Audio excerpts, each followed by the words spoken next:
noite. Bem-vindos novamente. Para quem não me conhece ainda, eu sou o Matheus aqui do escritório. A gente fez isso aqui com uma ideia muito, talvez, arrojada para talvez um escritório de advocacia. A gente não quer parecer um escritório de advocacia, mas a gente tem que falar de direito. Então a gente preferiu trazer um formato um pouco mais informal, inclusive o vinho é parte disso. E a gente já tem há algum tempo experimentado esse modelo. Para nós, o mais bacana é vocês estarem aqui, então agradeço de novo a presença de cada um de vocês. A gente divulga e convida as pessoas à medida que a gente acha que tem interesse sobre o tema, então fique à vontade para nos procurarem. Depois do evento vocês vão receber uma enquete, um formulário sobre uma pesquisa, né, para vocês poderem não só dizer o que vocês acharam das instalações e tudo, se gostaram do vinho ou não, mas o que vocês eventualmente até sugerem de outros temas. A gente tem prazer em trazer outros temas aqui. Esse é o terceiro evento que a gente faz à noite, a gente fez outros 3 de manhã. E como talvez vocês já saibam, o escritório, Fernanda, Léo e eu, nós só fazemos tributário, mas ninguém merece ficar só no tributário, por isso que tem a ideia de vinho e trazer convidados muito ilustres para a gente falar de outros temas também. Se for tributário, é a nossa praia, a gente faz tanto consultoria quanto contencioso. Eventos são uma forma muito bacana da gente continuar conversando com mais pessoas e conhecendo. Eu acho que é legal para vocês se conhecerem também. A gente tenta também trazer pessoas que a gente imagina que possam aproveitar se conhecerem aqui na plateia. Como eu já mencionei, a gente tem feito eventos de manhã e à noite. O Wine é talvez o mais inovador, e a gente faz o Texan Breakfast também, que tem uma cara um pouco mais técnica. Para esse ano, o próximo evento a gente vai fazer dia 21 de novembro. Estamos pensando em se a gente faz alguma coisa parecida com hoje, se a gente só fica no Wine ou uma coisa um pouco mais happy hour, mas a ideia é a gente fazer algo para encerrar o ano, o nosso primeiro ano, uma coisa muito bacana. E para hoje, a gente tem uma verdadeira satisfação de ter aqui o Davi com a gente. O Davi é um excelente profissional, é fundador de uma boutique, vamos dizer assim, de direito penal empresarial, que trabalha... A gente tem uma tendência de imaginar o direito criminal muito ligado a pessoas, né? Mas hoje em dia, especialmente, a gente tem muitas empresas, né, corporações ligadas à área. E ele, com certeza, pode nos contar muito mais sobre isso. Ele tem, como vocês podem ver aqui, um currículo assim, estelar, né? Ele é, além de doutor e bacharel e formado pela São Francisco, pela USP, ele tem associações e mestrado no exterior. É professor da FGV Direito aqui em São Paulo, na graduação, e também da UERJ, no Rio de Janeiro, certo, Davi?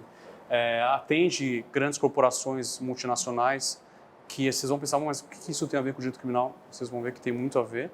E para nós, hoje em dia, no direito tributário, talvez alguns de vocês, infelizmente, tenham essa experiência, espero que não tenham, mas é que hoje a gente vê que o governo costuma ser um pouco mais agressivo, e uma das formas que ele tem visto de pressionar um pouco o contribuinte, a iniciativa privada, é colocar uma imputação, uma responsabilidade criminal no meio. Então, a nossa ideia hoje aqui é começar com o Fernando e comigo dando um pouco do que a gente tem visto de mais próximo da área criminal na seara tributária. A nossa parte, ela é, às vezes, a menos divertida para o cliente, porque, putz, eu tenho que pagar imposto, mas ela é super importante. E aí, quando tem valores grandes envolvidos, atraem outros interesses.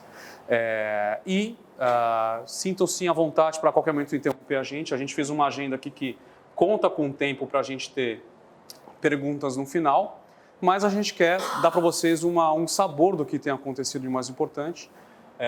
Sintam-se à vontade de novo para fazer perguntas, e assim que a gente acabar, a gente pretende falar aqui uns 40 minutos, 1 hora e tal, a gente vai continuar com vinhos e tal, e bate-papo. Então, é para ser um ambiente de todos nós, não é para ser uma aula, uma coisa chata, é para ser uma coisa divertida e interessante. Então, agradeço de novo a presença de vocês, agradeço imensamente a vinda do Davi, e a gente vai deixar no final os nossos contatos para continuar à vontade. Passo agora para a Fernanda e vamos estar aqui para conversarmos todos juntos, tá? Vamos Obrigado. lá. A gente queria abordar esse tema sob 3 perspectivas, essa do direito tributário e do direito penal, mas também falar um pouquinho de compliance. Então, qual é a ideia? É ver como essa apuração de impostos e como esses processos mesmo de compliance podem interferir nessa relação de direito penal tributário, nesses crimes contra a ordem tributária. E aí eu acho que um bom ponto de partida é a gente começar pela súmula 24 do STF. O que essa súmula diz? Que não há de se falar em crime material contra a ordem tributária enquanto você não tiver o lançamento definitivo desse crédito tributário. E aí vale um pouco a gente voltar no que é um crime material contra a ordem tributária. São aqueles que estão lá previstos no artigo 1º da 8137, que falam de supressão ou de redução de tributo mediante a prática daquelas condutas que estão listadas nos incisos do artigo 1º. Então, daí já vem... e que condutas seriam essas? Tem lá o próprio... adulteração de documentos, fraudar a fiscalização, são essas condutas realmente que envolvem dolo ou simulação. Qual é a primeira conclusão que a gente pode tirar dessa súmula e dessa tipificação dos crimes materiais contra a ordem tributária? Que eu só posso falar em representação fiscal, passando um pouco aí para a seara do direito tributário mesmo, que eu só posso falar em representação fiscal para fins penais se eu tiver como base 2 pilares. Esse pilar, primeiro, da constituição definitiva do crédito tributário e um segundo pilar, que eu acho que é um pilar que tem ficado bem esquecido, que é justamente esse da ilicitude da conduta do contribuinte, ou pelo menos de indícios dessa ilicitude, indícios dessa vontade do contribuinte de, desde o início, não pagar ou reduzir o tributo que for pago. E quais são esses indícios, né? O que mostra essa ilicitude desse comportamento do contribuinte de não pagar o tributo ou de pagar menos tributo? São justamente essas condutas que estão previstas nos incisos. É tão claro quanto isso. As pessoas tentam dificultar, acho que principalmente o fisco federal tenta criar muito em cima das palavras dolo, fraude, simulação, mas eu acho que a gente precisa se ater mais ao texto legal. Então, se a gente verificar ali a redução ou a supressão do pagamento de tributos e, junto a isso, aquelas condutas que estão lá nos incisos do artigo 1º, aí sim a gente começa a pensar em representação fiscal para fins penais. Vejam aí, acho que o que a Fê está tentando dizer aqui a gente sempre tem uma preocupação de garantir a arrecadação para o governo, e a gente tem, especialmente no Brasil, nós vivemos disso até esquecemos, mas a verdade a legislação é muito complexa e diversa. A gente que vive na área não é difícil a gente se surpreender com uma novidade que já nem a novidade a gente estava descobrindo ali. Então o ponto não é que a representação fiscal para fins penais, ela existe como forma de cobrança de tributo. Ela nasce para penalizar aquele contribuinte que por alguns atos, alguns comportamentos, foi além de simplesmente não pagar o tributo correto. Ele, por vontade, volitivamente, como a gente fala, dolosamente, ele fez algo para ou esconder do fisco o conhecimento daquele fato gerador, daquilo que deveria pagar tributo, ou ele chamou aquilo de alguma outra coisa, ou ele tentou adiar. Então, isso é importante dizer, porque às vezes você lê os julgamentos, e os julgamentos têm uma função parece até uma exposição de motivos de uma lei, né? Porque o julgador está em tempos de ativismo judicial no Brasil, nós, na seara tributária e penal, a gente vê que as coisas começam a misturar muito. Não existe a persecução penal, a princípio, para garantir a arrecadação. Ela existe para proteger bens. A arrecadação pode ser um bem, mas é um pecado maior quando você vê que tem Ministério Público e tem algum crime envolvido. Essa era a intenção da lei originariamente, vamos dizer assim, mas não é difícil a gente começar a ver casos e casos em que o governo começa a puxar um pouco, botar pressão para que esse elemento coercitivo de o poder de privar as pessoas de liberdade ou impor multa acaba sendo usado para garantir a arrecadação. Aí começa a ter os problemas na nossa seara. E aí, pegando esse gancho, esses problemas, essa pressão maior de usar a representação fiscal para fins penais como meio coercitivo para pagamento de tributo, não é que a gente não perceba, mas a gente percebe menos na esfera federal. Isso tem uma razão de ser. Na esfera federal, você tem muito bem normatizada essa questão, tanto do envio da representação fiscal para fins penais para o Ministério Público. Então, você tem lá a IN 1750 falando que, olha, só vai mandar essa representação quando o crédito estiver definitivamente lançado, constituído. E você tem, acho que um outro elemento muito importante, que é a questão das qualificadoras da multa tributária. Então, você tem lá a multa de 75% e que ela vai ser dobrada se verificadas aquelas mesmas condutas dos incisos do artigo 1º da Lei Penal. Então, você já traz essa qualificadora quando você está lavrando o auto de infração. Se o auto de infração é lavrado com essa penalidade qualificada, você já percebe esse comportamento, essa intenção do contribuinte de lesar o bem que está sendo tutelado pelo Estado, que é o erário. Então, já havia essa intenção inicial de lesar o patrimônio público, e isso consta do auto de infração que é lavrado, e a gente consegue perceber isso pela multa qualificada. Então, assim, voltando, era o que eu estava dizendo, considerando esses dois pilares que a gente tem normativos na esfera federal, a gente percebe menos essa atuação, essa pressão do governo de usar esse instituto especificamente como meio de arrecadação. Ao contrário do que a gente vê na esfera estadual.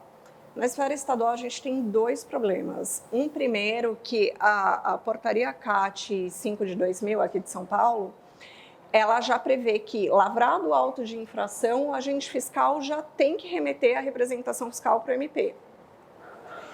E aí, mais do que isso, se você pega as penalidades estaduais, se você pega a lei estadual, o regulamento ICMS, na parte das multas, você vê que não existe esse agravante em função do comportamento do contribuinte.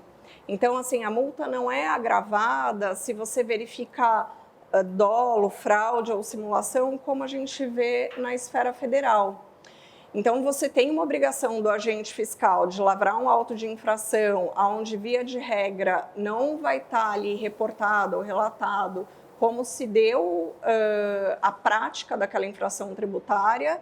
E, mais do que isso, a obrigação seguinte de você já enviar essa representação fiscal para o Ministério Público.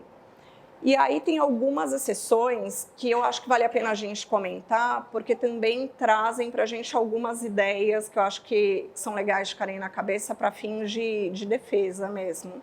Tem algumas exceções a essa obrigação do fiscal de mandar representação para o MP, que é o caso do lavrei o auto, paguei o tributo, então não há que se falar em crime, né? Você extingue a punibilidade ali. Um auto de infração onde não tem lançamento de tributo, só de multa, então descumprimento de uma obrigação acessória, coisa assim. E também nos casos em que é lançado o tributo, mas esse lançamento decorre de que eles costumam chamar de erro excusável do contribuinte. Aí, se você pega ali a jurisprudência, o que é um erro excusável? É aquele que o homem médio não poderia evitar a prática. É muito subjetivo, mas eu acho que vale ter em mente naquele momento que você está ali com o auto de infração na mão e fala, meu Deus, como eu me defendo aqui. Então, acho que esse é um ponto que a gente pode pegar. O outro ponto que eu acho que é super relevante da gente comentar aqui num bate-papo é a questão das teses tributárias. Então, se o comportamento do contribuinte, se aquele não recolhimento do tributo está sustentado em cima de uma tese tributária, não poderia existir, não poderia haver esse envio para o MP da representação fiscal para fins penais. Então, eu acho que vale muito a pena as empresas terem isso em mente para se socorrerem dos pareceres, e aí tem que ser um parecer mesmo formal de algum escritório, montar um dossiê que consiga sustentar aquela operação para que, já sabendo do risco de ser autuado, quando essa autuação aparecer, você sabe que pelo menos você consegue afastar essa esfera penal. E aí, voltando um pouquinho, né? Você tem, então, esse problema do fiscal, ter que mandar a representação fiscal e no auto de infração não ter nada sobre a conduta em si praticada pelo contribuinte. Aí eu acho que vale aqui a gente começar as reflexões e a gente bater papo mesmo e trocar experiências. Por tudo que a gente já estudou, por tudo que a gente já leu, eu acho que a gente precisa começar a fazer uma advocacia mais forte e pressionar mais nas nossas defesas para que esses autos sejam lavrados de uma forma diferente. Porque se a gente pegar, a gente já tem desde sempre o 142 do CTN que diz que precisa ser identificado na lavratura do auto, sujeito passivo e proposta aplicação da penalidade que o agente entender cabível. Então, se o agente fiscal tem lá na cabeça que ele vai mandar uma representação fiscal para o Ministério Público, ele precisa saber que essa representação fiscal ela tem que estar baseada não só no lançamento do crédito tributário, mas também naquele ilícito praticado pelo contribuinte. Se ele vai mandar isso, precisa constar do auto de infração essa conduta delituosa. É um meio do contribuinte se defender, é um meio dessa representação fiscal estar corretamente sustentada. Em contrapartida, se isso não existir, eu acho que existe aí um ponto onde a gente pode bater. Acho que o Davi pode... Tem uma experiência de casos práticos que a gente já vivenciou. Como o auto de infração, a cobrança que o fisco manda para o contribuinte, ela tem presunção de veracidade, ela joga o ônus para eu me defender que eu não cometi nenhum ilícito. Então, talvez a gente já tenha visto uma certa, não digo descaso, mas um descuidado, às vezes, da autoridade de fazer a cobrança, e aí vocês entendem o seguinte, vou dar um exemplo bem mundano e ordinário. E se eu não pago o imposto, só estou em atraso, eu tenho já uma multa que pode chegar a 20%. Então, se eu quiser ir lá pagar, é 20%. Se eu não pago e o fisco vem atrás de mim, ele me manda uma multa de 75%. Pô, mas por que 75% e não 20%? Porque eu tive que fazer a máquina do Estado se mexer e vir atrás de mim. Se ele acha que eu, dentro dessa, além de não pagar imposto, eu cometi algum ilícito, ele aplica a chamada multa agravada, que dobra, vai dar 150% do valor do imposto, ou seja, fica muito mais caro.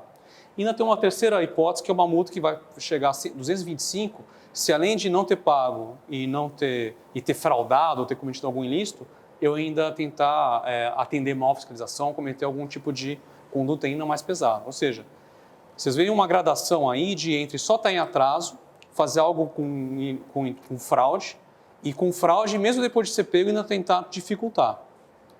O que a gente percebe é o seguinte, como o auto de infração ele tem, primeiro, presunção de liquidez e certeza. Não é liquidez e certeza ainda porque eu tenho, só depois do CARF, que eu tenho a definitividade. Mas o ônus vem para mim, eu que tenho que me defender porque eu não devo aquilo, porque a multa não é devida.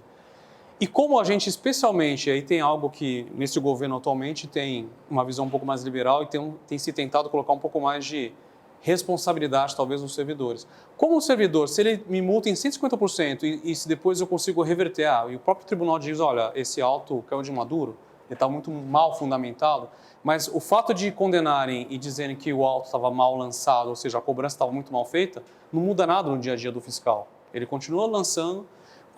A gente percebe que tem um sistema hoje que, assim, infelizmente, os servidores, as autoridades, não têm medo de fazer cobranças severas e drásticas, meio que se colar, colou, porque depois se der tudo errado, ele perder, ele não acontece nada com ele, e ainda jogar, eventualmente, responsabilidade criminal em cima do contribuinte. O que a gente percebe não devia ser assim.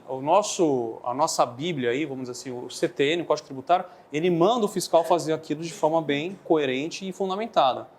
Mas se ele não fizer, como ele não tem nenhuma penalidade, e o que ele fez no final do dia é um número, e tem presunção de certeza, se eu não fizer minha defesa bem feita, se eu não tiver um parecer do advogado de que era uma mera diferença de interpretação e não era uma coisa fraudulenta, eu posso ter uma presunção de ruim contra mim. Então, o ponto pior do que isso, a gente esteve num evento com alguns fiscais e procuradores estaduais aqui de São Paulo, e na cabeça deles, o 142 do CTN simplesmente não existe. Eles realmente entendem que a obrigação deles é lavrar o auto de infração e indicar multa e tributo a ser recolhido e simplesmente mandar essa representação fiscal para o Ministério Público.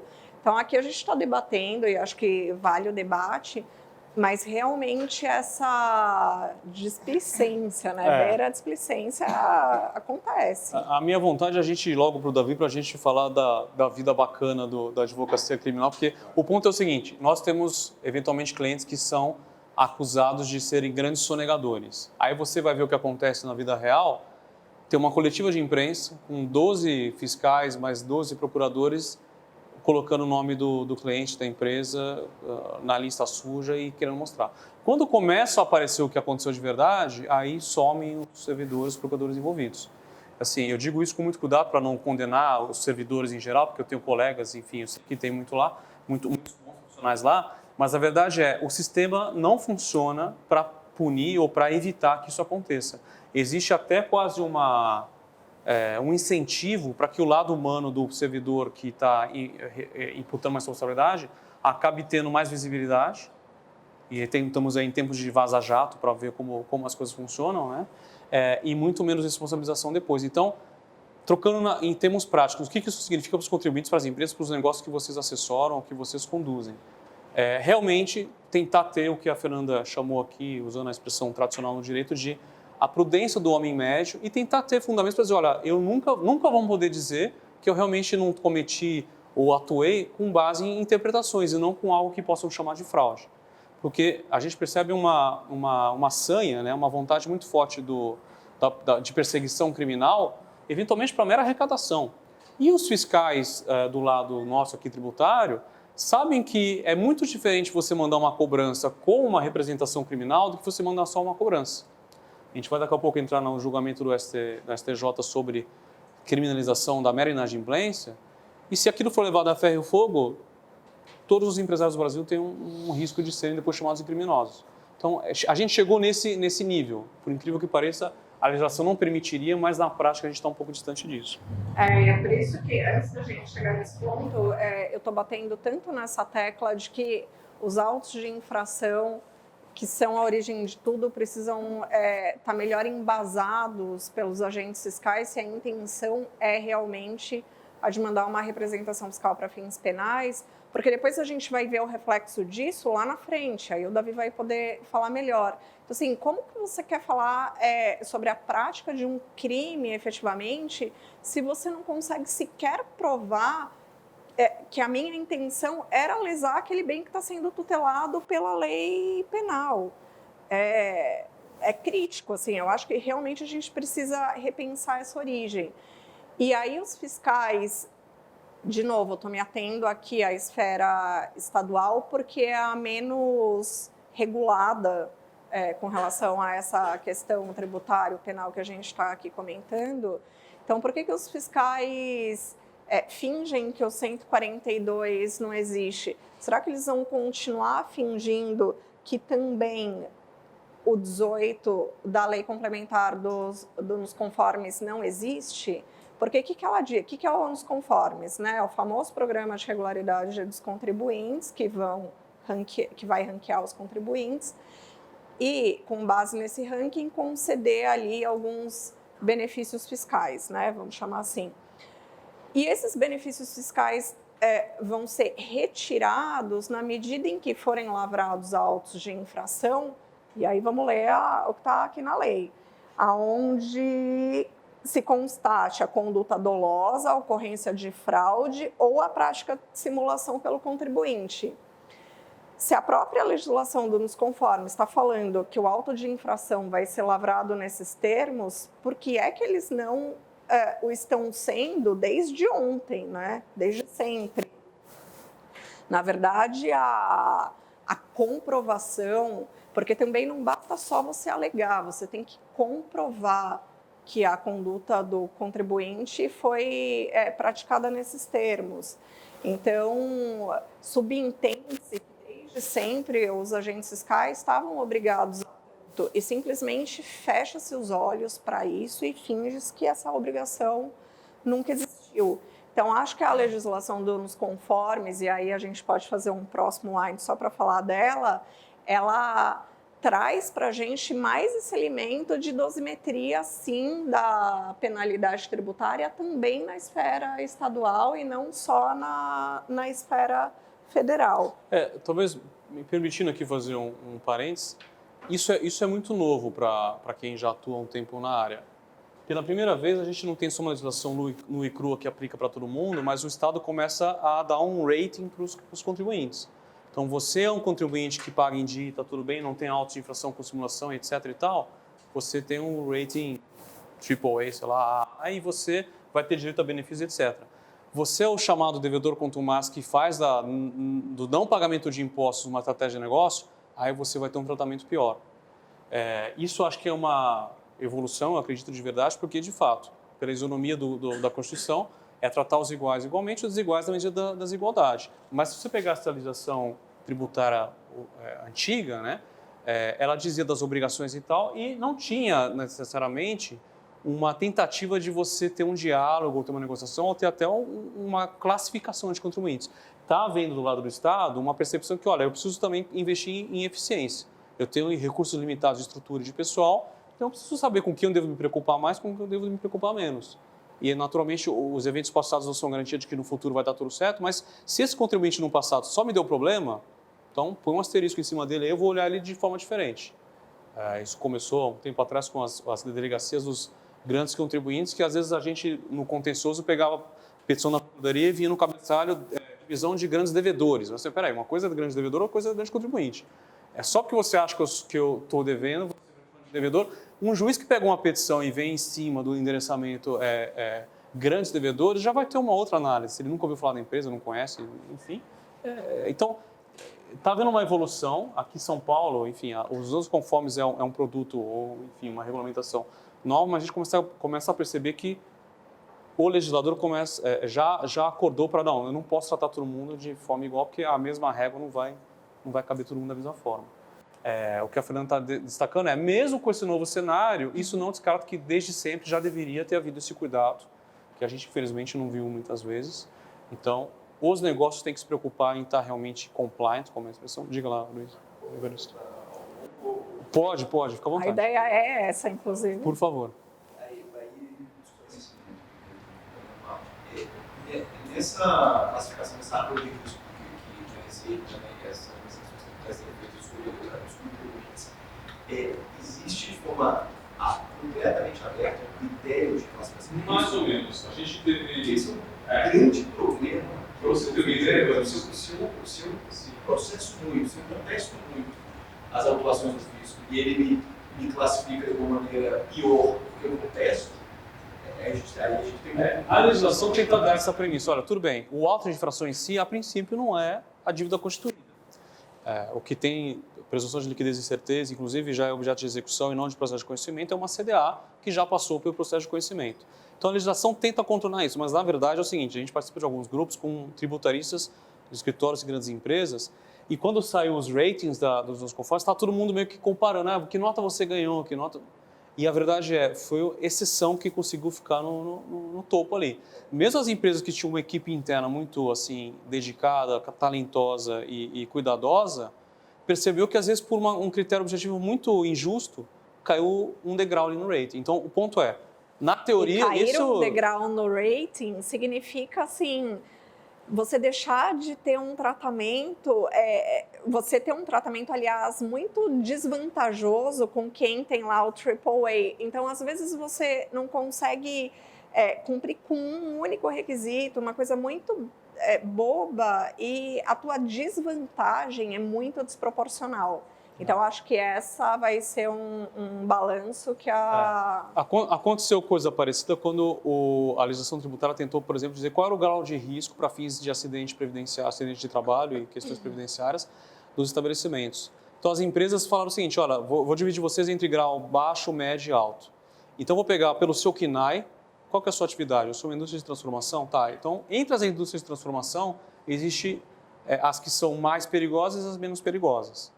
E uma indústria de transformação tem um grau diferente de um escritório de contabilidade.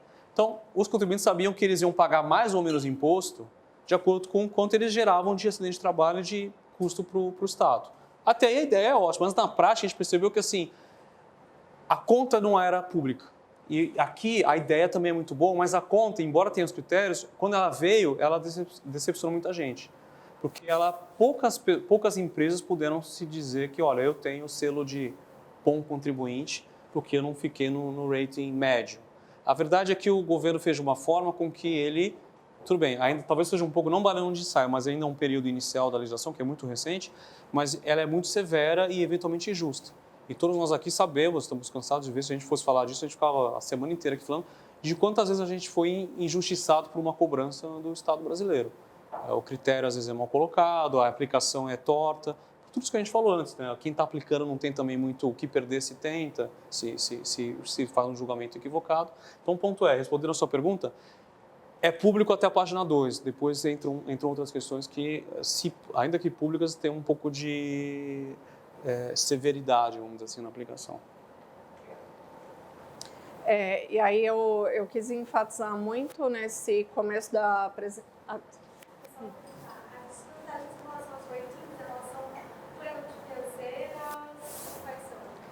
Por enquanto, a gente está falando mais de recuperação de crédito, de CMS, de tipo de atendimento que você vai receber da fiscalização. Ele fala o seguinte, Sim. se você é um bom contribuinte, eu vou te tratar como um bom contribuinte. Sim. Então, você vai ter preferência no atendimento, você vai ter alguns acessos eletrônicos automáticos. Então, se antes você tinha que ir lá e provar uma coisa para ter, se você for um bom contribuinte, você já consegue a certidão que você precisa É isso que a gente está automaticamente chamando de benefício fiscal. Não é um benefício financeiro propriamente dito. Porque aí entenda que é dentro da Secretaria da Fazenda do Estado de São Paulo. Eu, Secretaria da Fazenda, só te atendo até um limite. Agora que eu sou bom contribuinte, eu posso conseguir minha licença ambiental mais alta? Putz, mas não é comigo, aí é com a Secretaria do Meio Ambiente. Eu só te ajudo no que cabe, compete à minha secretaria, entendeu? Mas o que eu queria fazer agora é voltar um pouco para a esfera federal, que lá no começo eu falei que normatizava um pouco melhor essa questão tanto da qualificação, né, da conduta do contribuinte para fins de gradação da multa, quanto do envio da representação fiscal para o MP.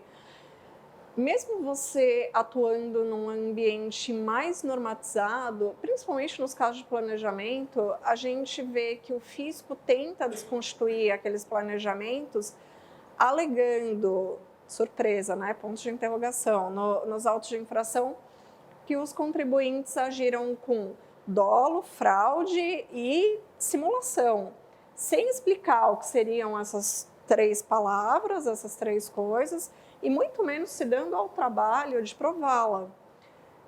Tanto isso é verdade que daí foram editadas algumas súmulas pelo CARF, e aí eu quis destacar uma delas, que é a 14, que fala justamente que a simples omissão de tributo não autoriza a qualificação da multa de ofício, e você precisa comprovar esse intuito de fraude do contribuinte.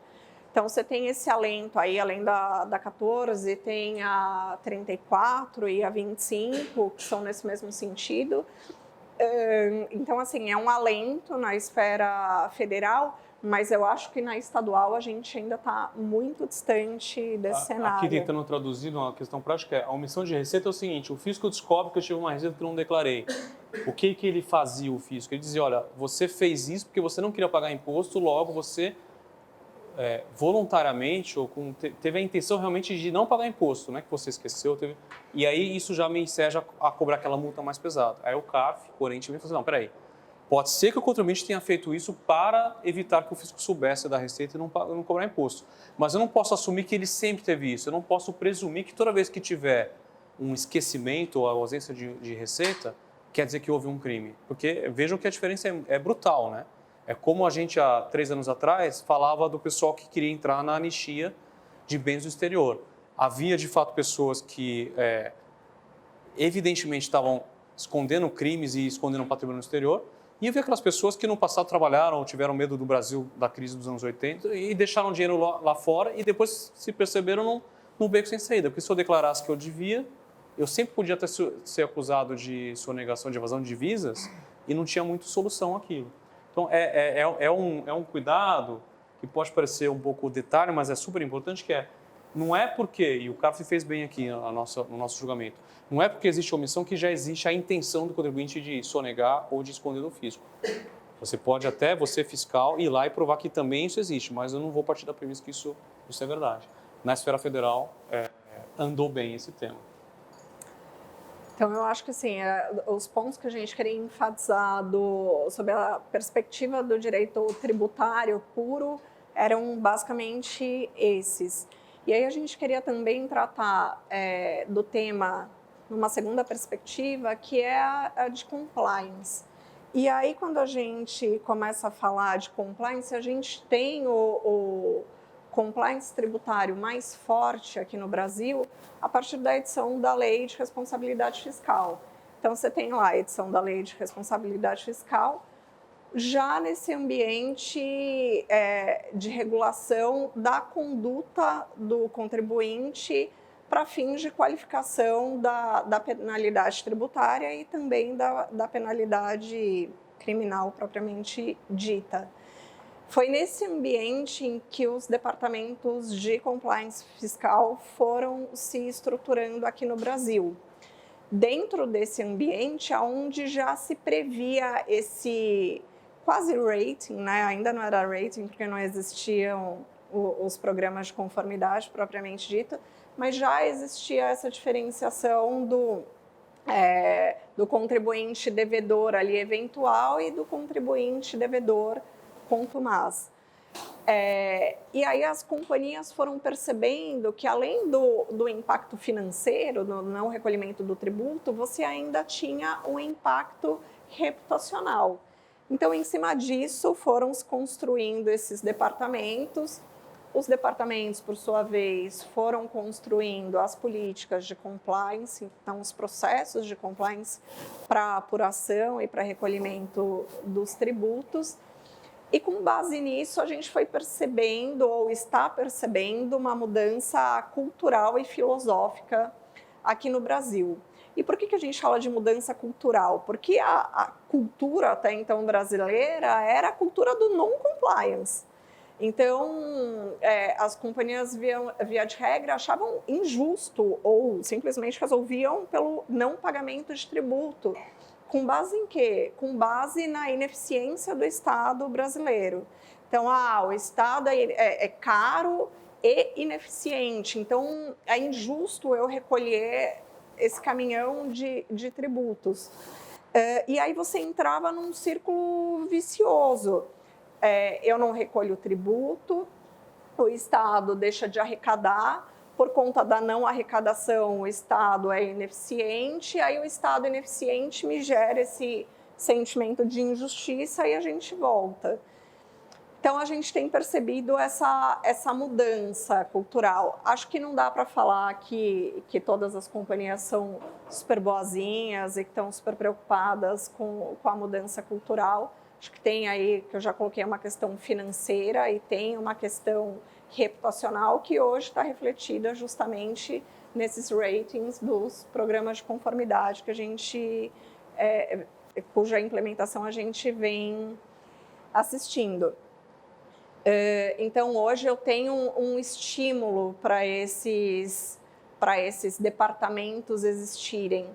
E aí, assim, eu até queria deixar uma pergunta aqui no ar, acho que menos como advogada tributarista e mais como cidadã, que é até que ponto esses programas são efetivamente válidos. Porque você está premiando uma conduta, a conduta do contribuinte AAA, que na verdade deveria ser a conduta standard, né? Então, é válido você ter um programa, uns conformes, como você tem aqui em São Paulo? Então, acho que é só uma questão para a gente refletir. Eu tenho um palpite. O que eu percebo é o seguinte, talvez a legislação tenha dado já um passo para a gente se aproximar de... Talvez as empresas comecem a perceber que tem até um valor reputacional e gere valor você dizer que você é um bom contribuinte, né? A gente, talvez 30 anos, 40 anos atrás, não tinha rankings de melhores lugares para trabalhar. Porque as gerações antigas talvez estavam preocupadas em, eu preciso estar... Era trabalho versus salário, não tinha uma relação tão... Aqui, eu vi outro dia um vídeo de uma pessoa da OCDE dizendo que eu trabalho com tributário há 30 anos e no começo eu falava que estava com tributário, as pessoas achavam legal. Ok, mas eu percebi que a resposta era tipo educada, ninguém gostava do que eu fazia. Hoje em dia, e eu não estou dizendo que a gente faz isso, mas a expressão que esse cara da OCDE falou foi essa. Eu digo que eu trabalho com tributário, as pessoas acham sexy. E ele falou assim, por que as pessoas acham sexy? Porque ele, na OCDE, um mundo diferente do Brasil ainda, falar que trabalha com tributário é falar sobre qual é a parcela justa de tributação. Tem piada entre tributaristas, o tributarista Nutella e o tributarista raiz. O raiz ele fala da sanha arrecadatória do Estado. Não, tributo é sempre ruim.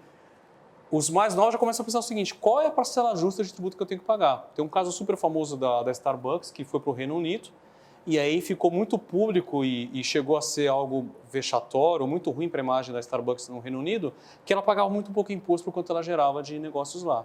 E a empresa, por uma questão de imagem e quase de marketing, decidiu pagar mais até do que ela a princípio estaria obrigada pela lei, como que numa premissa assim, eu sei que eu poderia usar um planejamento tributário e pagar menos, mas isso vai ser ruim para os meus negócios. Os meus consumidores começaram a já jogar pedra na vitrine da minha loja porque perceberam que eu gerava emprego, mas eu não gerava tanta arrecadação assim. Então, assim, para quem começou a advogar como eu há 20 anos atrás, era inimaginável pensar que um dia a gente ia ver um contribuinte querendo pagar mais do que ele deveria porque ele está preocupado com uma questão reputacional.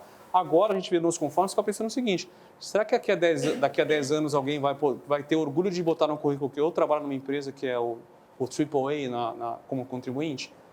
Isso é algo que a gente não viu ainda, mas já está começando a nascer algo parecido. Então, o compliance fiscal tem uma questão que não pode ser negado que tem uma questão financeira, as empresas também vão se preocupar em não ser multadas e deixar a casa em ordem, mas elas não deixam de ter um impacto cultural até, né, de quem são os contribuintes, etc. E tal. Ou seja, os maus contribuintes, aqueles que ainda vão tentar jogar o jogo antigo, vão ficar sendo vistos como, pensando no nosso mundo aqui, o Brasil de antigamente, não o novo negócio. É tão profundo quanto revolucionário essa mudança, e algo relativamente recente e importante, mas que já está acontecendo.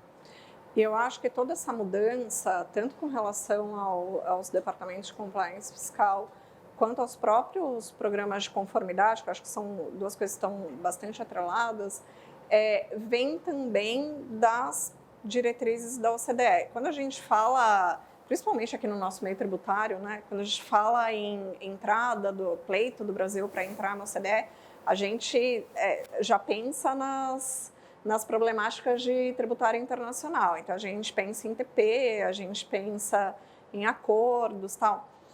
Mas existem outras diretrizes da OCDE que não estão só relacionadas a esses temas de tributário internacional. Então, tem diretrizes, por exemplo, relacionadas a compliance, propriamente dito. Então, uma delas fala, por exemplo, que a fiscalização ela tem que ter foco nos devedores contumazes.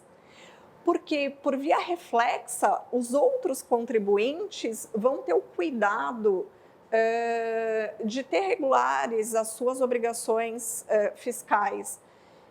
Então, eu acho que justamente pensando já nessa diretriz da OCDE que fala em fiscalização de devedores contumazes, que são estruturados esses programas de conformidade fiscal. Não à toa a gente está vendo o governo federal já estruturar o próprio programa federal. E aí, de novo, é importante você separar o que é o devedor contumaz do que é o devedor eventual, justamente porque você não tem impactos só tributários, você tem impactos penais que são oriundos disso, você precisa ter. Você não pode continuar com essa mentalidade do Estado de São Paulo de lavrei um auto de infração, vou enviar uma representação para o Ministério Público. Isso precisa parar de existir. E aí uma outra reflexão aqui que eu queria que a gente fizesse em conjunto é o impacto que esses programas de compliance vão começar a ter tanto nas autuações quanto nas defesas fiscais. Porque se você pensar que você tem uma companhia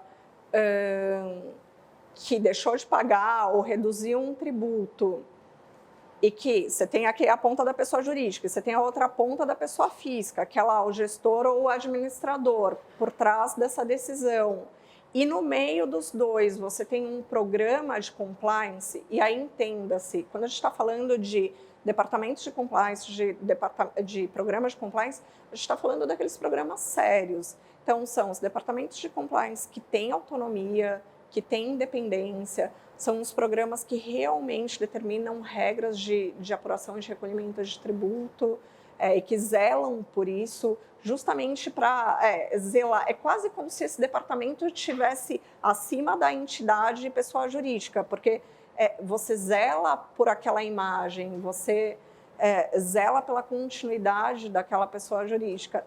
Então, você tem esses processos fortes, esse departamento forte aqui no meio. Se você percebe que essa pessoa física que está gerindo, administrando, contorna todos esses processos para que não ocorra o recolhimento do tributo e que haja um benefício, para que a empresa seja, ao fim e ao cabo, beneficiada, mas tendo contornado todos esses processos, certamente houve aí um ilícito. Certamente não foi uma decisão, olha, cumpriu-se todos os procedimentos, observou-se todos os procedimentos, mas no final do dia não tinha caixa para pagar isso, eu deixei de pagar por um problema qualquer. Então, assim, o levantamento desses procedimentos de compliance poderão servir para embasar autos de infração que lancem multas qualificadas e mais na frente poderão embasar representações fiscais e tipificações mesmo ali de condutas.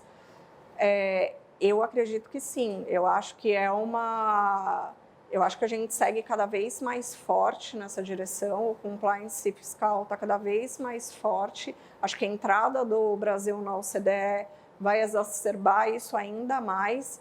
Essa tendência já é algo que a gente tem muito forte na Europa, então a Espanha já adotou esse modelo e eu acho que a gente pode ver isso cada vez mais forte por aqui. Fê, vou fazer uma sugestão, até pelo horário. A gente tem alguns slides ainda, mas eu queria tentar já ir para o Davi e fazer a ponte com os julgados que a gente teve, que eu jogo julgados importantes. Eu vou dizer de dois, né? Talvez o mais famoso seja sobre a criminalização do mero inadimplemento do ICMS. Então, vamos lá. Traduzindo para a nossa realidade empresarial, todo mundo acho que tem um pouco na memória que é o seguinte: o empresário, a princípio, ele vive a vida dele sem ter nada que ele vá se aproximar de uma conduta criminosa, especialmente falando de tributário, né? Ele nunca vai imaginar que ele, por eventualmente não pagar tributo, ele pode ter um problema. Mas todo empresário brasileiro sabe que aquela parcela que ele eventualmente retém do empregado, eventualmente não, quando ele tem empregado ele tem essa obrigação, ele retém do empregado para repassar para o governo como imposto, ele sabe que essa parcela é mais delicada, porque eu não tenho uma mera inadimplência fiscal. Então, se eu tenho a minha folha de salários, a legislação fiscal e previdenciária fala o seguinte: tanto a empresa que emprega alguém é contribuinte, como o empregado que tem salário é contribuinte. Mas para eu, fisco, não ter que atrás de todos os milhões de empregados do Brasil, eu vou concentrar minha fiscalização nas empresas que são as empregadoras. Então, empresas, na hora de pagar o salário para o seu empregado, retém uma parte e me passa como tributo devido por ele. Então, eu sou só um responsável. Então, todo empresário brasileiro sabe que ele pode eventualmente atrasar o ICMS, atrasar o imposto de renda, atrasar o PIS/COFINS, mas se ele atrasar a contribuição previdenciária que ele descontou do empregado dele, ele tem um problema mais pesado, que é a chamada apropriação em débito. Então, a gente viveu décadas, talvez, sobre esse cenário, de que uma coisa é o tributo próprio, o meu ICMS, o meu PIS/COFINS, o meu imposto de renda. A outra coisa o exemplo mais comum é esse, o INSS do meu empregado. Se eu descontei do salário dele e não passei para o governo, eu roubei o governo, entre aspas, da arrecadação que ele tinha, descontando do salário do meu empregado. Então, tem uma grande má-fé aí. E, para quem ainda não está muito a par, no ano passado, o STJ julgou que essa legislação que diz que é crime você descontar e não repassar para o governo, também se aplicaria ao ICMS comum. E há uma interpretação que eu sou muito crítico dela, se vocês lerem o julgado, ele tem talvez dezenas de páginas, ele tem mais cara de uma fundamentação, uma exposição de motivos de uma nova lei do que de um julgado, vamos dizer assim, uma decisão do STJ de um tema pontual. E vocês veem coisas lá, como, por exemplo, o relator dizendo, mas se o contribuinte deixa de arrecadar, ele atrapalha a arrecadação do Estado, ele atrapalha o dinheiro que iria para a saúde, para a educação. Então, ele joga um monte de coisa ali para fazer, e aí eu tenho aqui uma pessoa que com certeza está mais na linha de frente nessa área do que eu, em tempos de Lava Jato, tem uma similaridade com o que a gente tem visto aí. O tal do ativismo judicial, muito forte, pegando uma mera inadimplência tributária e chamando de crime. A decisão do STJ, e vejam, é STJ, não é já primeira ou segunda instância, já é uma esfera, vamos dizer assim, uniformizadora de jurisprudência, que é o último tribunal competente para julgar a legalidade, dizendo que não pagar ICMS é crime, porque você deixou de passar para o Estado um dinheiro que tinha que ir para ele, Juridicamente tem toda uma questão de um jiu-jitsu ali jurídico de por que ele chamou o contribuinte de responsável, etc. e tal, mas com essa fundamentação muito, talvez, para as massas, né? O sonegador de tributos também está prejudicando a saúde, a educação, tudo aquilo que a gente vê e outras autoridades dizendo. Essa decisão é tão drástica que, se levada a ferro e fogo, a gente vai ter milhões de criminosos no Brasil. Porque ele fala o seguinte: se você informa no seu documento de cobrança que tem um imposto e você não paga, aí configurou a chamada apropriação indébita. Agora, tem uma lei já de talvez 15 anos atrás que diz que eu sou obrigado a informar na minha nota fiscal, por exemplo, quanto que eu pago de imposto. Então, se vocês assim cruzarem essa sala, do outro lado ali tem uma vendinha que vende bomboniere, chocolate e tal. Se vocês passarem o seu cartão, pegar o chocolate e pedir uma nota fiscal, vai vir ali total da carga total de impostos incidentes nessa operação. Se o dono dessa vendinha não pagar o ICMS, na visão do STJ, isso seria um crime. Então, esse é um caso assim bombástico. Ele talvez seja ainda mais chamativo porque ele vem de um precedente muito simples. Era um casal de empreendedores, salvo engano, de Santa Catarina, que nem tinham advogados próprios, era a Defensoria do Estado que cuidava da defesa deles, e o STJ julgou que há crime naquele caso. Hoje o caso está no STF, o ministro, salvo engano, é o Barroso, ele chegou a fazer quase uma audiência pública para entender, e a gente vê basicamente 3 posições.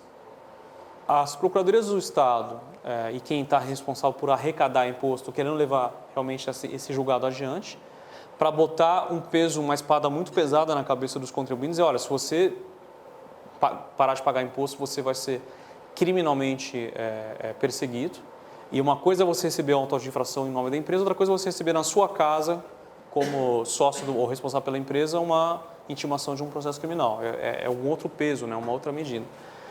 Então, tem gente que, como as procuradorias, está querendo levar isso nesse patamar. Tem gente que, a grande parte dos contribuintes, dizendo, não, peraí, uma coisa é uma coisa, outra coisa é outra coisa. Isso aqui era para penalizar aquele cara que realmente deixou de repassar para o Estado o numerário que era a arrecadação de um terceiro. Nunca foi para tributo próprio, senão qualquer mera inadimplência é crime. O STJ há muito tempo já dizia que não era crime.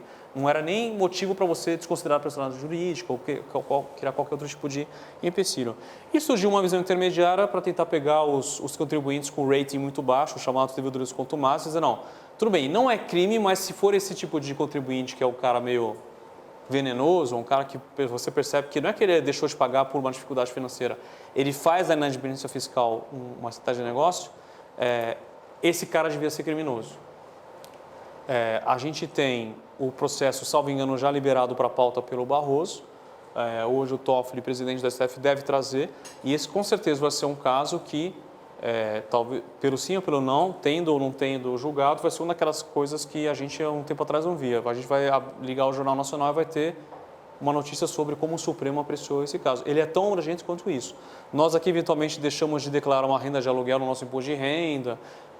Se levar a ferro e fogo esse precedente aqui, a gente pode, além de ser cobrado pelo fiscal do imposto de renda, no meu exemplo aqui, pode até eventualmente ser condenado pelo Ministério Público Federal sobre você cometer um tipo de sonegação. Então, Davi, com esse exemplo talvez tão cabeludo, eu queria te convidar a ajudar a gente aqui a analisar um pouco disso, porque assim, a gente tem visto, como a Fernanda bem tratou aqui nos últimos minutos, uma evolução na legislação tributária sobre o compliance, né, o cuidado das empresas, até reputacional, de deixar um programa bem colocado. Mas o ponto é que tem um risco muito grande. E em tempos de Lava Jato, tudo que está acontecendo, ativismo judicial, essa decisão talvez seja um exemplo de como é um tema cabeludo e importante, porque no final do dia, aquela frase famosa americana, nada na vida é tão certo quanto a morte e pagar imposto. Ou seja, se eu sempre vou ter que pagar imposto e eventualmente eu vou atrasar, será que eu tenho que me preocupar de um dia ter que trazer um profissional como você para me ajudar a me defender e mostrar que eu não sou um criminoso? Bom, começar então cumprimentando a todos, agradecendo o convite de poder bater esse papo. Eu fui várias anotações aqui ao longo das falas, e eu ia até começar por um outro lado, mas pegando esse gancho, acho que a pergunta mais aberta é qual o valor da legalidade no Brasil hoje? E essa pergunta é particularmente relevante numa conversa de penal tributário, porque são os dois grandes ramos do direito regidos pela legalidade estrita. A gente até às vezes falava, você estuda tributário no comecinho, você pensa fato gerador, tipificou, e você começa até a pensar, é próximo do tributo do penal, né? Sim, A até- conduta está definida na lei em forma hipotética. Se você configurou aquilo, você tem uma pena ou o tributo a pagar. E ninguém gosta de nenhuma das duas, então é O parecido livro mesmo. belíssimo da Misabel, né, professora mineira, justamente sobre tipo, tipicidade, fazendo esses diálogos e tal. E já há alguns anos eu tive o desprazer de dividir uma palestra com o Deltan, e lá no comecinho do Lava Jato, e era para um grupo de empresários e tal, e acho que virou uma profecia, infelizmente, que eu falei que no Brasil o imoral ia virar ilegal. E, para minha surpresa, ele concordou. Ele achou que não era isso mesmo, né? Era esse o objetivo da Lava Jato. Por que eu estou falando isso? Me parece que a raiz do direito tributário é uma raiz tão autoritária quanto a do penal, né? O arcabouço normativo é toda a década de 60, o 200 ou 220 do CTN diz que na exação você pode chamar a força nacional. Não sei se alguém já reparou esse artigo do CTN. Então era nesse clima que o direito tributário foi forjado. Os conceitos de dolo, fraude, simulação são todos lá da década de 60. Acho que nunca mais ninguém atualizou isso. Dolo com acento circunflexo, né? Dolo.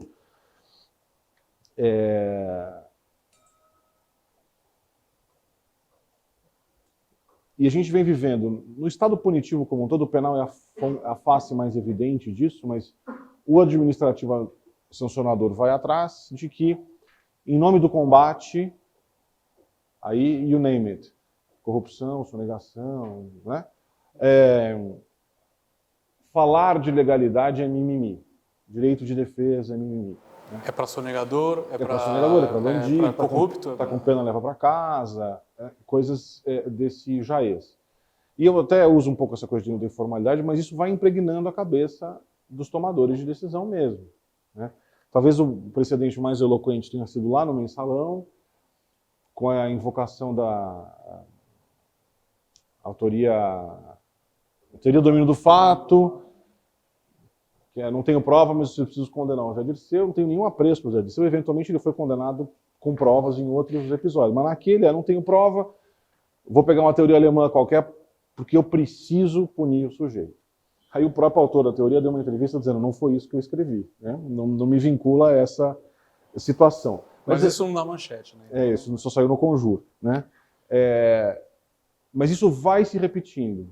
Então, a gente tem lá no direito penal o princípio da insignificância, né? Que é quando a lesão é muito insignificante ao bem jurídico, você não considera crime. Então, o exemplo mais evidente desse é o furto de um shampoo, né? Mover a máquina estatal, punir o sujeito por uma conduta que para aquele supermercado, por hipótese, não é tão relevante. E a gente tem alguma aplicação disso no tributário para aqueles créditos tributários para os quais a Fazenda Pública não movimentaria a máquina. Uma certa divergência, 10, 20 mil reais, mas enfim. Né? Mas por que eu estou resgatando isso? Porque do ponto de vista penal, o reconhecimento da insignificância quer dizer que aquela conduta não é crime. Aí um belo dia chega no Supremo um caso de um sujeito que tinha feito isso 5 vezes ao longo da... E aí, bom, então peraí, 5 vezes já não pode mais. Aí vamos punir o sujeito. Mas aí a minha pergunta, qual é o valor da legalidade? Porque o sujeito cometeu 5 condutas que não são criminosas, não dá para você desconsiderar, e agora, porque ele é um contumaz furtador de shampoos. Né? E isso vai voltar aqui na história do contumaz tributário, por isso que eu me lembrei desse assunto. Criminalização da homofobia.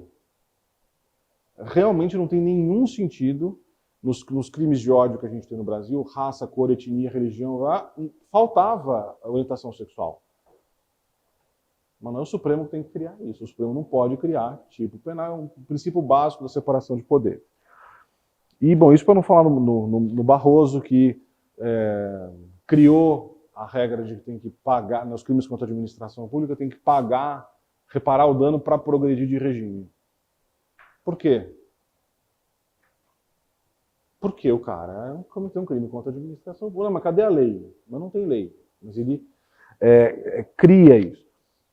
O Barroso, de novo, ficou insatisfeito com o decreto de final de ano, decreto de indulto, né, do presidencial do Temer, porque ele achou a fração muito pequena. Então, ele se candidata a presidente da República e vai disputar o discurso. O Supremo não pode se miscuir em questões absolutamente discricionárias do presidente. Se tem uma série de exemplos lá, começando no mensalão, porque esse é o teor do voto do Schietti no assunto da criminalização da retenção e não pagamento do ICMS.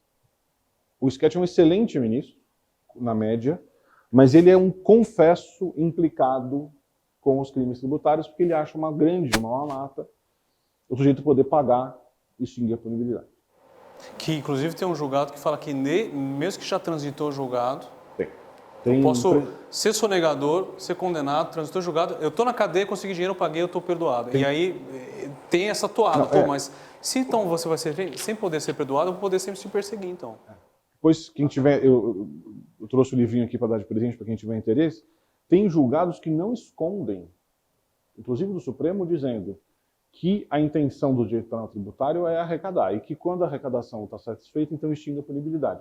Por exemplo, esse do pagamento depois da sentença condenatória. A Procuradoria trouxe isso claramente nessa audiência que foi chamada pelo Barroso agora. Então, assim, a Procuradoria fala isso. Mas, olha, vocês precisam ver como está a situação dos cofres dos estados. E aí,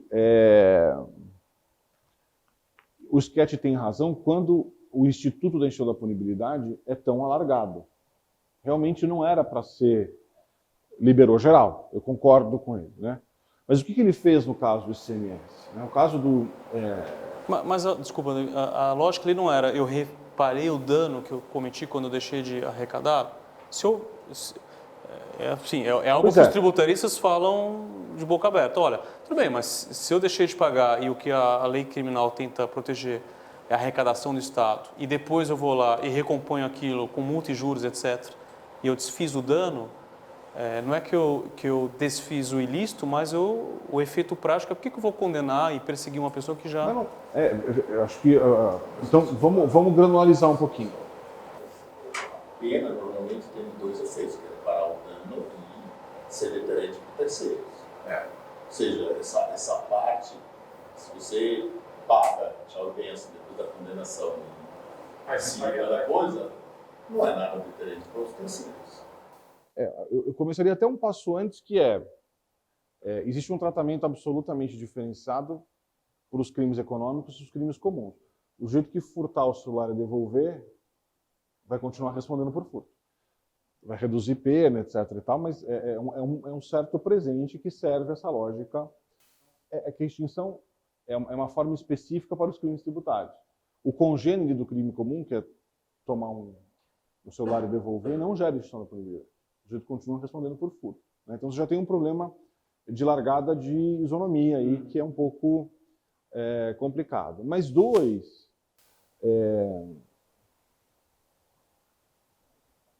o equilíbrio aqui e a súmula 24 resolveu este problema, que era tirar o dilema do contribuinte entre se defender na esfera administrativa e correr o risco de ser condenado na criminal, né? Ou pagar na criminal e abrir mão do direito de se defender no administrativo. Então a súmula vinculante 24 encontrou esse equilíbrio. E depois desse equilíbrio, veja ela só... diz basicamente, espera acabar a fase administrativa para saber se você deve ou não, aí eu te persigo. Para os crimes tributários materiais, artigo 1º do 837, o equivalente previdenciário do Código Penal, e tem uma discussão sobre descaminho, mas prepondera que ele seja formal, né? E aí, para os crimes formais, não precisa esperar o procedimento administrativo terminar. Mas por que eu comecei esse caminho aqui? Com o arranjo da súmula vinculante 24, você já não tem mais esse dilema. O Estado só pode perseguir criminalmente esgotada a esfera administrativa. Então, hoje, pela lei, né, você pode pagar até antes da sentença condenatória.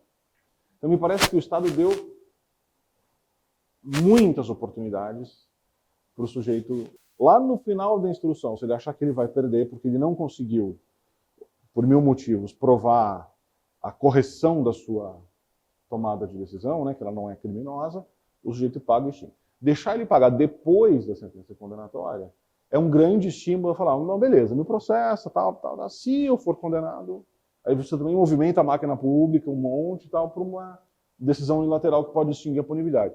Eu sou super garantista, mas eu acho demais.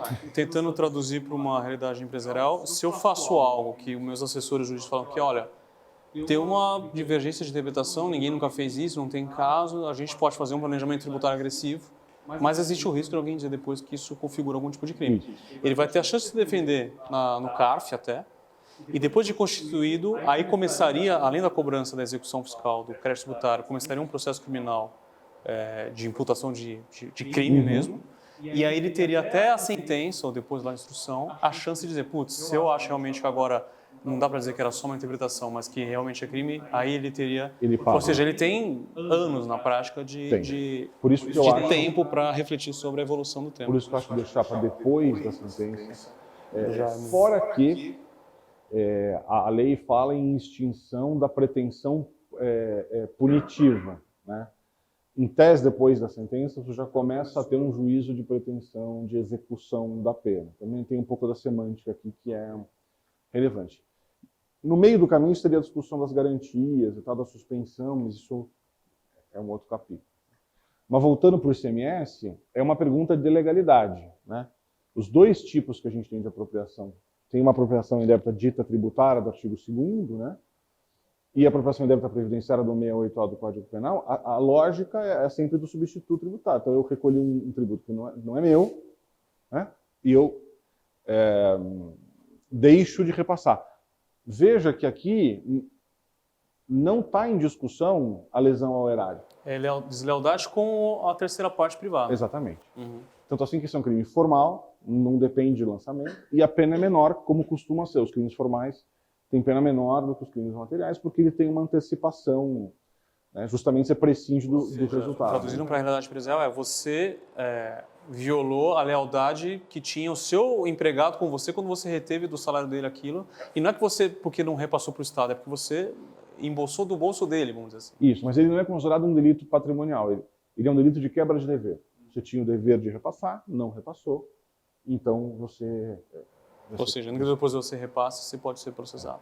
Essa não é a lógica do ICMS. Né? Curiosamente, o sujeito que fraudar, seja a entrada de crédito, né, para ter mais crédito ICMS, seja a saída para ter menos, ele responde por um crime mais grave que do artigo 1º, que é uma pena de 2 a 5 anos. Só que para isso você precisa de fraude. Então qual que é o arranjo aí do esquete? Embora não tenha relação de substituição, você não está descontando o tributo de ninguém, né, um tributo de terceiro deixando de repassar. E aí, por que tem cara de fundamentação, exposição de motivo de lei? Porque é um voto de moralidade tributário penal. É feio o sujeito se custear as custas do Estado, é feio ser e nesse caso nem era um sonegador contumaz, né, o caso que deu origem a isso. Então é uma contaminação do debate moral, de moralidade pública, digamos assim, para o penal. E a gente corre um risco enorme, porque no Supremo o relator é o Barroso, e que é o eu te rei. pergunto agora, sendo o Barroso, você... É o Barrosão das massas que não tem muito apreço para a legalidade. Ele acabou de escrever um livro dizendo razão, voto, alguma coisa assim, em que ele basicamente sustenta esse papel iluminista do Supremo de avançar as pautas civilizatórias, ainda que isso seja contraditório com a Constituição, com as leis, etc. Né? E aí você trouxe a coisa do Starbucks lá atrás, né? Por que isso vinga no Brasil? A gente precisaria chamar sociólogos, cientistas políticos e tal, né? Mas eu acho que é um déficit civilizatório, né? O brasileiro tem na minha modesta opinião, e aí o que é ovo com a galinha, eu não sei, mas uma falta de empatia muito grande com os outros e uma fraquíssima concepção de instituição. Então, enquanto aquela instituição está batendo no meu inimigo, beleza, porque eu não gosto dele e tal. Né? Nós não conseguimos, em média, como cidadão, fazer a reflexão do e se fosse eu, naquele lugar. Pelo ali. contrário, mas eu nunca faria isso. Eu nunca faria isso, tal. Então, aquela velha história, né, do sujeito que tem um super discurso até que um filho atropela alguém, até que um parente tem que responder o processo penal, ele começa a se repensar. Então, Eu acho que a postura do Sketch, nesse caso, do Barroso em vários casos, essa proeminência individualista, o que eu acho, né, o PowerPoint do Deltan com a íntima convicção, né, isso é estranho ao direito. Eu preciso fazer até um disclaimer aqui, vários dos nossos convidados não são da área jurídica. A gente não é contra o combate à corrupção, não é contra avançar várias das pautas, mas a gente, e aqui eu me digo a gente porque eu concordo muito com o que o professor Davi está dizendo, a gente entende o papel das instituições e como isso deveria ser feito num outro fórum, né?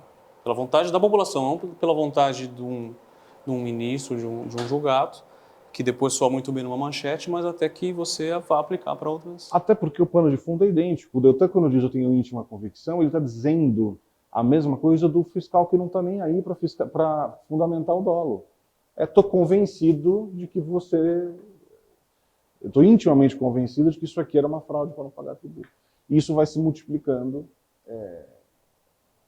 pelas agências estatais, o que eu acho muito pernicioso, muito perigoso. E aí, voltando à tua pergunta dos empresários, já tem alguns anos que eu digo para a plateia de empresários, no Brasil não é uma questão de se o empresário ou a empresa vai responder, vai ter um problema criminal, é quando. Porque a gente tem, até para sair um pouco tributário, né? A gente tem uma legislação muito porosa e super dura em aspecto ambiental, por exemplo, que permite, e aqui o então governador Serra teve uma ideia brilhante, que é dar o poder de fiscalização de produtos controlados para a Polícia Civil, que é uma instituição muito idônea, né, então o sujeito encontra lá um frasco de cloreto de sódio dentro do laboratório. Tem alguém da Bayer aqui, não tem? Talvez vocês já tenham passado por algo assim. Encontra uma bobagem. Aquilo não está na linha de produção, está no laboratório do sujeito. Crime. E aí, de novo, a história pelo contrário, eu sou super a favor do combate à corrupção. Mas essas legislações muito autoritárias são o berço da corrupção. Que justamente o cara sabe o poder enorme que ele tem para você e o quanto isso vale você comprar enfim, a boa vontade dele. Então, isso é ornamental, é acidente de trabalho, tributário, imagina. Eu ia fazer uma pergunta. Alguém tem uma pergunta? Que senão eu vou jogar uma. A gente vai deixar aqui os nossos contatos. Esse material a gente pode até disponibilizar. A gente está gravando, então vocês podem ter depois acesso também. Mas, por favor, fique à vontade para ficar, a gente bater papo. E, no nosso caso, a gente divulga bastante os nossos próximos eventos no LinkedIn. Então, quem tiver interesse que não tenha recebido ainda, podem seguir a gente lá que a gente vai ver. Davi, de novo, muito obrigado e agradeço de novo a presença de todo mundo. Okay?